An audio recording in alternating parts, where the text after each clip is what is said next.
তাদের কোনো রাজনৈতিক উদ্দেশ্য নেই, তাদের ব্যক্তিগত রাজনৈতিক চরিত্রকে চরিতার্থ করার জন্য আজকে তারা ওই কংগ্রেস এবং সিপিএম এক জায়গায় হয়েছে।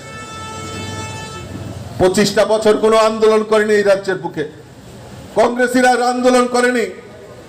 আর আমরা নির্বাচনের আগে দেখেছিলাম এই কংগ্রেসীরা বলেছিল বিজেপি কে সিঙ্গেল ডিজিট বানিয়ে দেবে। আমরা বর্জলা হয়তো জিততে পারিনি, কিন্তু সারা ত্রিপুরা রাজ্যের মানুষ ওই কংগ্রেসীদেরকে সিঙ্গেল ডিজিট বানিয়ে এখন বাড়িতে বসিয়ে দিয়েছে। এখন সকালবেলা প্রতিদিন কীর্তন করে হরে কৃষ্ণ হরে রাম, রাত পোয়াইলে বাতের কাম। এই কংগ্রেসীদের আর ত্রিপুরাতে স্থান নেই। কাছে এই বন্ধুগণ যারা আজকে যোগদান করছেন, আপনাদের স্বাগত জানানোর পাশাপাশি একটাই কথা বলবো যে আপনারা সঠিক সময়ে সঠিক সিদ্ধান্ত আপনারা নিয়েছেন, সঠিক সময় সঠিক সিদ্ধান্ত নিয়েছেন। ভারতীয় জনতা পার্টির নেতৃত্বে সরকার এই রাজ্যে প্রতিষ্ঠার পর একের পর এক জনকল্যাণমুখী কর্মসূচি বাস্তবায়নের জন্য সরকার কাজ করছে। কমিউনিস্টের একটাই ভাওতাবাজি, এসে উল্টা সিধা কথা বলবে। আমি আপনাদেরকে নিবেদন করব যে সমাজে যে কাজগুলো এরা করেছে, যেই ইউনিয়নগুলি করেছে, যেই পার্টির উইং বানিয়েছে, এদেরকে জিজ্ঞাসা করা 35 বছরে আপনারা করতে পারেননি।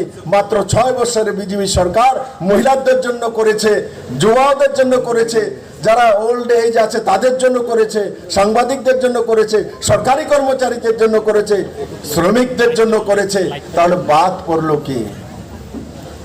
বাদ কে পড়লো?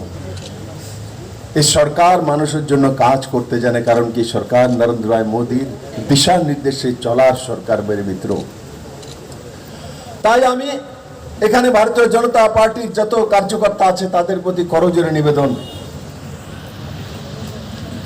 মাননীয় প্রধানমন্ত্রী রাষ্ট্রীয় পরিষদের বৈঠকে বলেছে যে ভারতীয় জনতা পার্টির সমস্ত কার্যকর্তা ত্রিপুরা রাজ্যে হোক, ভারতবর্ষের যে কোনো প্রান্তে হোক, প্রত্যেকের বাড়িতে যাবে আর ভোট চাওয়ার সময় একবার বলবেন যে নরেন্দ্র ভাই মোদী আপনাকে প্রণাম জানিয়েছে, আপনাকে নমস্কার জানিয়েছে। বেনিফিশিয়ারির কাছে আমরা যাব, যাদেরকে ঘর দিয়েছি, যাদেরকে আমরা শৌচালয় দিয়েছি, রাস্তাঘাট তৈরি করেছি, বিদ্যুতের কানেকশন দেওয়া হয়েছে, 5 লাখ টাকার হেলথ ইন্স্যুরেন্স করে দেওয়া হয়েছে, করোনার টিকাকরণ করা হয়েছে, জীবনদান করা হয়েছে, বহু স্কিম আছে। আমি যদি জল জীবন মিশন থেকে সবগুলো বলতে থাকি, বহু স্কিম আছে নরেন্দ্র ভাই মোদীর, সেই স্কিমে আমি যাব না।